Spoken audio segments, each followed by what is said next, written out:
Hola, bienvenidos a Intipedia. Hoy vamos a estudiar el interesante mundo de las funciones unidireccionales y su utilidad en la criptografía. ¡Acompáñanos!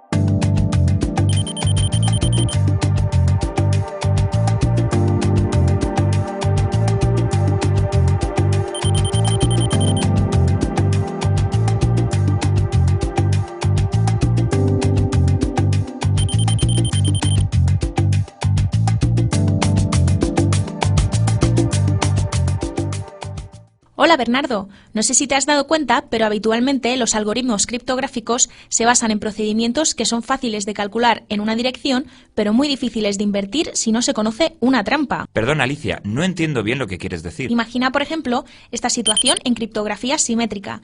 El emisor puede generar un texto cifrado a partir de un texto en claro, porque conoce la clave de cifrado, mientras que un atacante no puede invertir el proceso fácilmente y recuperar el texto en claro o la clave partiendo solo del texto cifrado. Ah, es eso. Si no recuerdo mal, un atacante no debería poder deducir la clave incluso aunque tuviera una gran cantidad de parejas texto en claro, texto cifrado. Siendo puristas, no es que sea matemáticamente imposible invertir el proceso de cifrado y encontrar la clave. En realidad, esta tarea sería computacionalmente muy costosa de realizar. Alicia, dame otro ejemplo de funciones en criptografía que sean fáciles de calcular en una dirección, pero computacionalmente costosas en la dirección contraria. Por supuesto, un excelente ejemplo es la criptografía de clave pública. En esta se generan un par de claves, pública y privada, pero dada la clave pública resulta computacionalmente muy costoso obtener la clave privada sin una información adicional o trampa. Del mismo modo, en la firma digital es muy fácil verificar una firma, pero resulta computacionalmente complejo falsificarla sin conocer la clave privada del firmante. Este paradigma de fácil de calcular, difícil invertir, es tan común en criptografía que las funciones que tienen esta propiedad son denominadas funciones unidireccionales o de una sola dirección. Muy interesante. Por tanto, una función unidireccional es una función matemática en la cual se conoce un procedimiento de cálculo eficiente y rápido para computar esa función, mientras que no se conoce un procedimiento eficiente para realizar ese mismo cálculo pero a la inversa, ¿no? Correcto, lo has definido muy bien. Existen muchos ejemplos de funciones unidireccionales. Uno famoso es el problema de la factorización entera. Multiplicar dos primos grandes de centenas o miles de bits es viable y fácil para los ordenadores actuales. Sin embargo, no se conoce un algoritmo eficiente para invertir esta multiplicación, es decir, recuperar los dos primos partiendo exclusivamente de su producto. ¿No es precisamente esa la función unidireccional sobre la que se basa la seguridad del criptosistema RSA? Exacto. En cualquier caso, ya hablaremos de RSA y de otras funciones unidireccionales, como el problema del logaritmo discreto en futuras lecciones. El tema de las funciones unidireccionales es una de las preguntas abiertas más importantes en computación teórica y una ciencia muy práctica en el campo de la criptografía.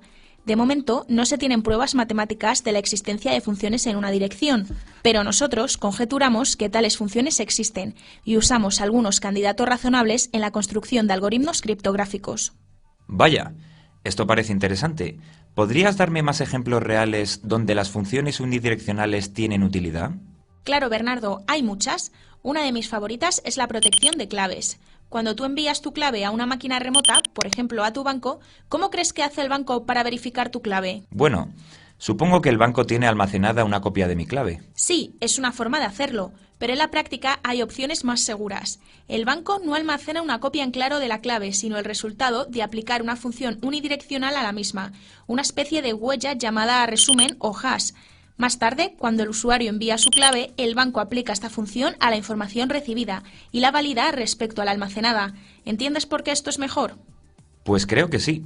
De esta manera, si alguien accede a esa base de datos, solo podrá encontrar ese hash que supongo es difícil de invertir. ¡Qué astutos! Me quedo con la curiosidad de saber más sobre las funciones hash. No te preocupes, vamos a verlo en el siguiente capítulo.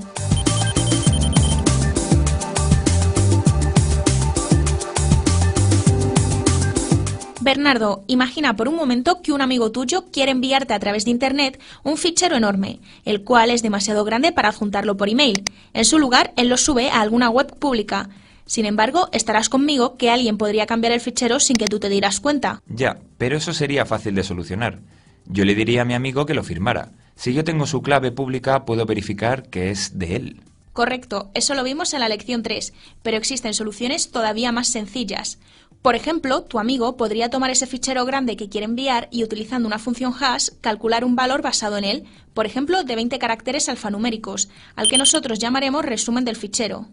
A continuación, tu amigo te enviaría por email o por conversación telefónica este valor. Con esta información, únicamente tendrías que comprobar que el resumen del fichero descargado coincide con el que te envió tu amigo. De esta forma, reducimos el problema de verificar la integridad de millones de bits a la integridad de solo unos cientos de ellos. De hecho, este método se usa en ocasiones para distribuir claves públicas largas, actualizaciones de software, etc. Así que si alguien quiere reemplazar el fichero de mi amigo por otro diferente y no ser detectado, necesitaría encontrar un fichero cuyo resumen coincida con el del fichero original. Pero como la función resumen es de una sola dirección, no podría encontrar ese segundo fichero. ¿Esa es la idea? En efecto, Bernardo, has dado en el clavo. En criptografía, a este tipo de funciones unidireccionales que generan resúmenes se les denomina funciones hash. Puedes pensar en ellas como funciones que convierten una cantidad de bits de tamaño arbitrario a un conjunto reducido de bits denominado resumen, típicamente 128 o 160 bits. Por tanto, como la salida es reducida y la entrada puede ser muy grande, existen muchas entradas diferentes que darán el mismo resumen. En criptografía, a estas entradas que dan el mismo resumen se les denomina preimágenes. Una buena función hash debe ser resistente a preimagen, es decir, debe ser computacionalmente inabordable que un atacante deduzca fácilmente las diferentes entradas que producen una misma salida. Me parece muy bien. Sí, pero no solo eso, sino que además deben ser resistentes a ataques de segunda preimagen, es decir, debe ser computacionalmente inabordable que partiendo de un mensaje sea posible encontrar otro que sea modificación del primero y cuyos resúmenes coincidan. Por tanto, si una función hash es resistente a una segunda preimagen, entonces la función unidireccional lo seguirá siendo incluso aunque se conozca la relación de que un mensaje deriva en un resumen concreto. Esto es exactamente la medida de seguridad que se necesita en la aplicación que mencioné anteriormente, en la cual tu amigo te envía un fichero a través de una web pública. Otro tema importante es el de la resistencia a colisiones, que abordaremos a continuación.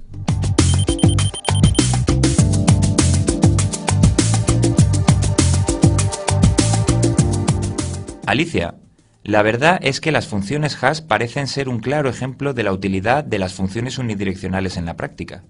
Así es, por ejemplo, la idea de generar resúmenes de ficheros es muy útil criptográficamente para firmar ficheros o mensajes y, por tanto, garantizar la autoría de ese contenido. En la práctica, por eficiencia, en lugar de aplicar la firma digital al mensaje completo, se realiza solo al resumen generado. Como el atacante no es capaz de encontrar diferentes mensajes que den el mismo resumen, entonces firmar el resumen es tan válido como firmar el documento entero. Ahora veo la utilidad de que las funciones hash sean resistentes a segunda preimagen. Esto facilita firmas en documentos de tamaño arbitrario. Sí, es una de sus utilidades. No obstante, incluso si la función es resistente a segunda preimagen, hay otro ataque posible.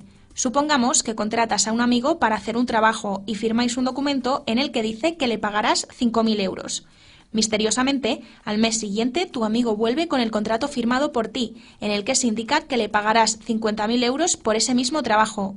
Ahora la pregunta, ¿cómo crees que fue esto posible? Pues no lo sé. Solo sería posible si el contrato original y el modificado tienen el mismo resumen. Pero ¿no se suponía que un atacante no puede hacer esto si la función hash implementa las medidas oportunas? Bernardo, pensemos en el caso que tu amigo ha generado los dos contratos antes de que los firmaras y que ambos tienen el mismo resumen. Lo que tenemos que evitar es que sea computacionalmente abordable calcular dos mensajes que generen el mismo resumen, es decir, una colisión para la misma función hash. Por tanto, las funciones hash deben ser resistentes a colisiones. Es una propiedad criptográfica fundamental en muchas aplicaciones, por ejemplo, en la creación de esquemas de firma digital.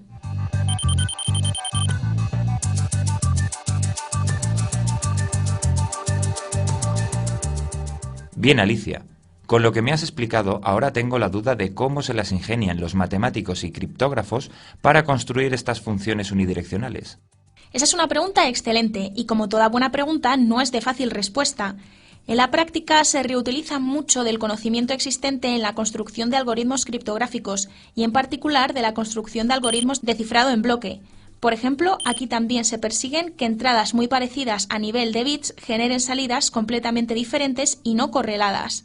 Por ejemplo, en cifradores de bloque de n vueltas, modificar un solo bit puede hacer que en una pasada del algoritmo cambien el 50% de los bits resultantes. Sin embargo, hay una gran diferencia entre funciones hash, unidireccionales y funciones de cifrado.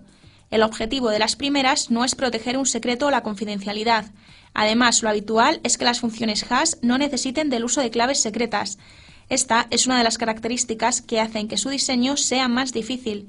No obstante, sí comparten la filosofía de que los algoritmos actuales son públicos y, por tanto, el atacante intentará vencer al algoritmo por este hecho. Buf, no parece nada sencillo construir una función hash segura. De hecho, el diseño de funciones hash se ha ido renovando gracias a las propuestas de ataque de criptoanalistas. Por ejemplo, los algoritmos estándar de funciones hash desarrollados y utilizados desde la década de los 90, como MD5 o SHA-1, hoy en día o están rotos o significativamente amenazados. ¿Qué quieres decir con que están rotos? Pues básicamente que cuando se descubre una pareja de mensajes que generan el mismo resumen, la función hash ya no es resistente a colisiones. Esto le sucedió al algoritmo MD5 en 2004. Incluso esto es peor cuando se demuestran métodos para producir muchas colisiones de este tipo. ¿Y este descubrimiento tuvo implicaciones prácticas serias? Sí, dado que una utilidad importante de las funciones hash está en las firmas digitales. Encontrar colisiones puede facilitar falsificar firmas digitales. Es decir, dos mensajes distintos que tengan un mismo resumen tienen además la misma firma y un atacante puede reemplazar un mensaje por el otro. Un ejemplo de este ataque fue demostrado en 2008 por un grupo de investigadores en Ámsterdam, los cuales falsificaron un certificado raíz mediante el uso de un ataque de colisión contra el algoritmo MD5. ¿Se falsificó un certificado raíz? ¿Quieres decir que ellos podrían utilizarlo en cualquier web? En efecto, los certificados digitales actúan como tarjetas de identificación para las webs y este ataque permitió falsificar muchos de estos certificados. ¿Y todo esto porque se demostró que MD5 no es resistente a colisiones? Pues sí, para que veas que esto es un asunto serio. Ante este tipo de ataques, ¿qué podemos hacer para protegernos? Tranquilidad, Bernardo, hay varias líneas de defensa. Algunas son administrativas y permiten a autoridades de certificación hacer que estos ataques sean más difíciles. Por ejemplo, introducir números de serie aleatorios a los certificados digitales hace los ataques menos prácticos a corto plazo. Por otro lado, utilizar funciones hash más seguras, como la familia SHA-2, es sin duda la mejor solución de momento, aunque esto requiere más tiempo. Mientras tanto, los criptógrafos ya están analizando nuevas funciones hash mediante una competición internacional en curso que está a punto de anunciar un nuevo estándar mundial, como sucedió hace más de 10 años con el cambio del estándar de cifrado simétrico DES por el AES. Otras formas de mejorar la seguridad, especialmente en firmas digitales, consiste en trabajar en procedimientos que no dependan de la resistencia a colisión.